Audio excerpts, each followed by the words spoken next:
Handshake করার বদলে জাহানারা আলমকে জড়িয়ে ধরতেন সাবেক নির্বাচক মঞ্জুরুল ইসলাম মঞ্জু। শুধু তাই নয়, জানতে চাইতেন জাহানারার প্রসঙ্গে। মঞ্জুরুল ইসলাম মঞ্জুকে নিয়ে এমন সব গুরুতর অভিযোগ করেছেন জাহানারা নিজেই। ক্রীড়া সাংবাদিক রিয়াসাত আজিমকে দেওয়া এক সাক্ষাৎকারে এসব অভিযোগ তুলে ধরেছেন এই নারী ক্রিকেটার। কথা বলতে গিয়ে এক পর্যায়ে কান্নায় ভেঙে পড়েন জাহানারা। জাহানারা বলেন, উনি অর্থাৎ মঞ্জুরুল ইসলাম একদিন আমার কাছে আসলো, আমার কাঁধে হাত রেখে বলতেছে, তোর কতদিন চলতেছে, শেষ হলে বলিস, আমার দিকটাও তো দেখতে হবে, শেষ হলে যখন ডাকবো চলে আসিস। মঞ্জুকে নিয়ে অন্য এক অভিযোগে জাহানারা বলেছেন, বিশ্বকাপের কিছু ম্যাচে যখন আমরা লাইনে হ্যান্ডশেক করি তখন তিনি হ্যান্ডশেক না করে জড়িয়ে ধরতেন। এসব অভিযোগ বিসিবিকে দিয়েও লাভ হয়নি বলে মন্তব্য করেন জাহানারা। এখন তাই বোর্ডের কাছে আর বিচার চান না, বরং আল্লাহর কাছে বিচার দিয়েছেন তিনি। জাহানারা বলেছেন, ১.৫ বছরে অসংখ্যবার অভিযোগ দিয়েছে। আমাদের যিনি হেড, তৎকালীন বিসিবির নারী উইংয়ের হেড ছিলেন নাদের স্যার, উনাকে বারবার বলেছে, ১-২ দিন ঠিক হইতো, পরে আবার যা তাই।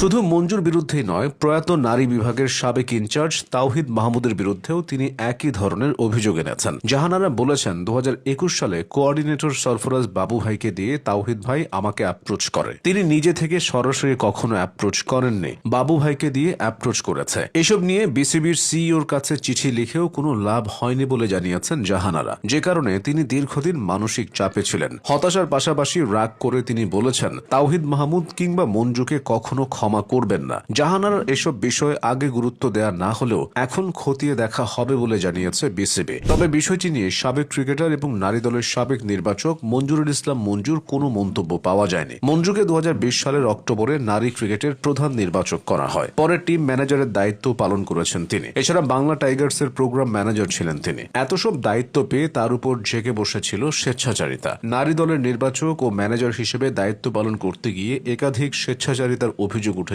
তার বিরুদ্ধে। ২০২৩ সালে বিশ্বকাপ চলাকালীন এসব অভিযোগের গুঞ্জন ডালপালা মেলে। এরপর একই বছর শ্রীলঙ্কা সফরেও বিতর্ক তৈরি করেছিলেন মঞ্জু। সমালোচনার পর প্রথমে হারান ম্যানেজার পদ, এরপর নির্বাচক পদ থেকেও তাকে সরিয়ে দেওয়া হয়। তখন থেকে আর দেশের ক্রিকেটে মঞ্জুকে দেখা যায়নি। বর্তমানে চীনের নারী দলের প্রধান কোচ হিসেবে দায়িত্ব পালন করছেন সাবেক এই পেসার। সম্প্রতি তিনি অর্জন করেছেন লেভেল 4 কোচিং সার্টিফিকেট। অন্যদিকে বাংলাদেশের হয়ে ৫২ ওয়ানডে এবং ৮৩টি টি-২০ খেলা জাহানারা সর্বশেষ আন্তর্জাতিক ক্রিকেট খেলেছেন ২০২৪ সালের ডিসেম্বরে। এরপর থেকে ৩২ বছর বয়সী এ পেসার আছেন অস্ট্রেলিয়ায়। জাহানারার বিস্ফোরক অভিযোগ ভাবমূর্তি সংকটে বিসিবি, বিশেষ করে নারী ক্রিকেটে। এ ধরনের অভিযোগের সুষ্ঠু তদন্ত না হলে দেশের নারী ক্রিকেটের বড় ক্ষতি হবে বলে আশঙ্কা করা হচ্ছে। তবে শুধু নারী ক্রিকেটেই নয়, নিজের খেলোয়াড়ি জীবনেও মঞ্জুর বিরুদ্ধে গুরুতর কিছু অভিযোগ সামনে এসেছে নানা সময়। খেলা ৭১-এর বিশিষ্ট ক্রীড়া সাংবাদিক কাউসার মুজিব অপূর্ব এক ফেসবুক স্ট্যাটাসে লিখেছেন,